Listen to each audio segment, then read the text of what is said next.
Hello everybody, welcome on board to MR Project, and as you can see we're playing Kerbal Space Program today, and I am basically building a space station. I cannot talk, that's something certain. And so basically this is the build. I was wanting to go to have that huge open space in the middle of the space station, so this is the middle. And I put bunch of equipment there, as much as I fucking can, to put in the same place.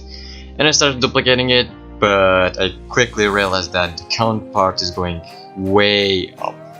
So I made it like a hole, and then just added the other side like the same, and I added the cupola. And just centering it as usual. So this is the middle part of the space station, so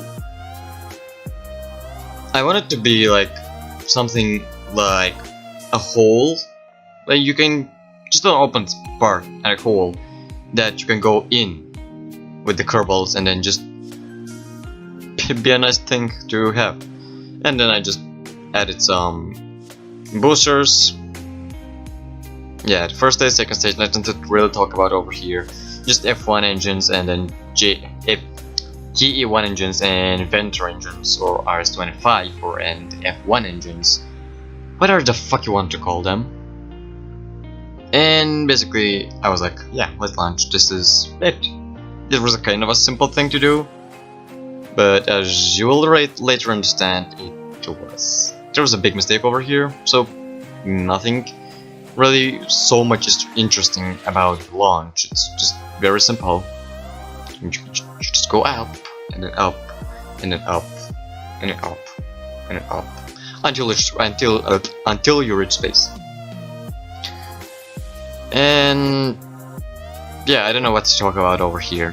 Basically, I viewed something from the inside, and I was like, oh yeah, I have hearing, I can't say shit.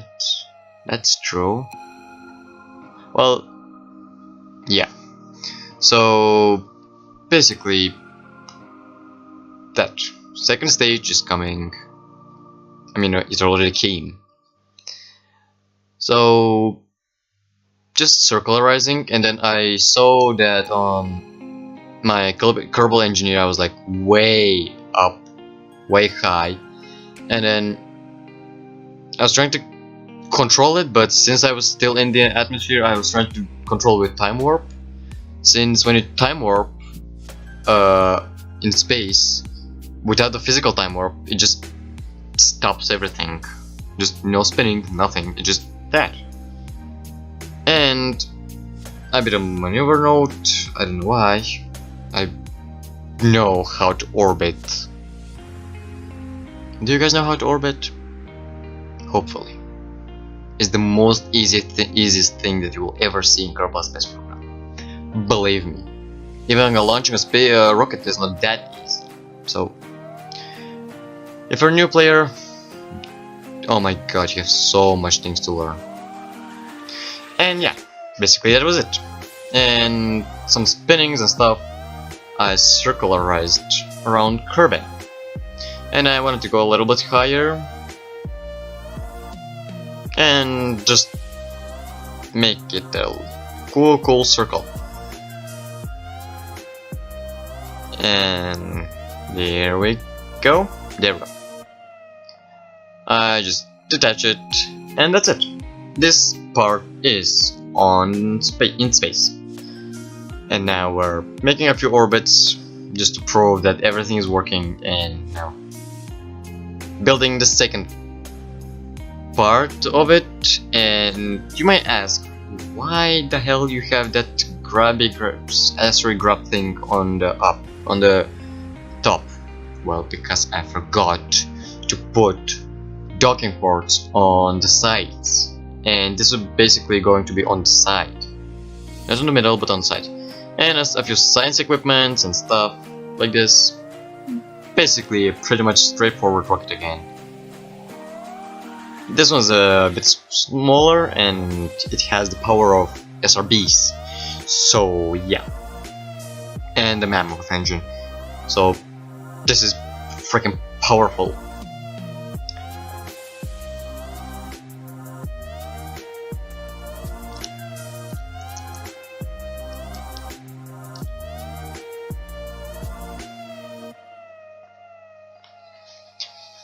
KSP is not the greatest loading game, is it? There we go. I decided to be like a night launch. I mean, no, I was trying to get the thing right. I don't know what it's called. I just wanted my space station to be right above my head so I can. No, to be 90 degrees from me so I can get.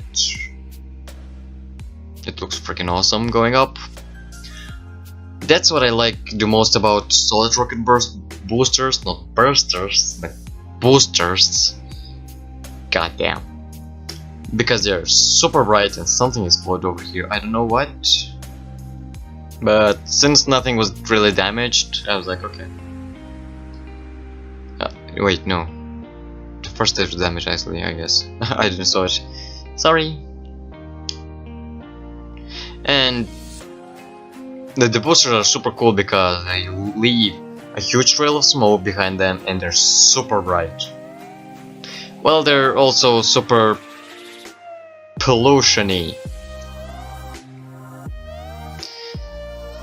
They are a bit more toxic than the actual rocket engines, except that you're using RP1, I guess. So I love this is why I wanted to be, because I wanted the space station to be above me, and just when I'm just under it, I can I was a little bit lower orbit than the space station, so I can move faster than it. So basically, nearer to the celestial body that you're orbiting, faster that you are. Everyone knows that. Hopefully, you know it too. And when I get under it, and I obviously messed up everything. When I get under it, I can just burn. There we go. I was keep thinking about boost, but not boost, but burn, and get getting the same speed as the space station. But I obviously messed up the launches, and I had to build some kind of maneuver node thing.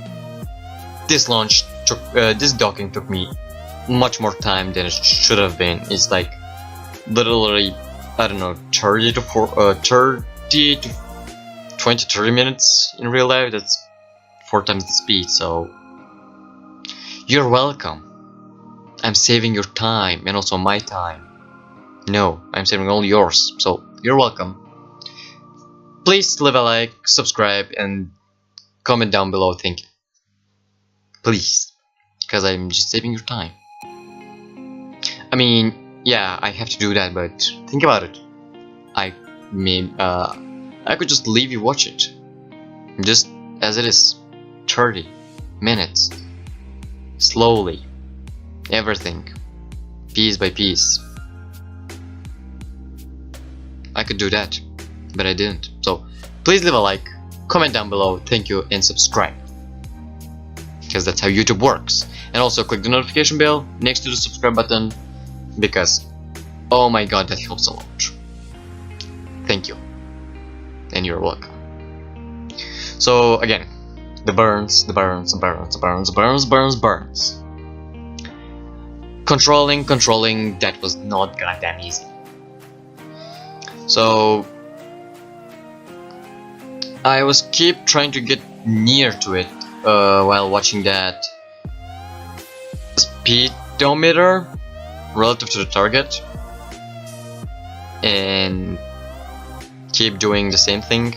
But this thing, bloody hell, was not easy to control, and I'm hoping that the malicious good god Kerbal Space Program player Jack boy can build something better. And you over here only on the port 02, watch it. You will, hopefully. I hope for that. And everything just went to nothingness because it's dark and I can't see shit.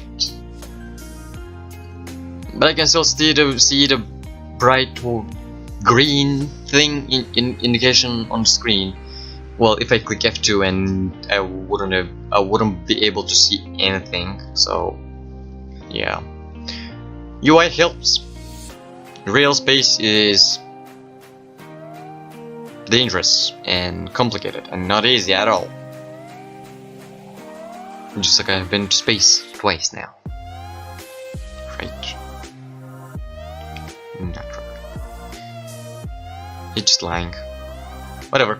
So yeah, I'm here trying to make the same shit again and again and again, and I had to deploy my solar panels earlier because I was running out of electricity.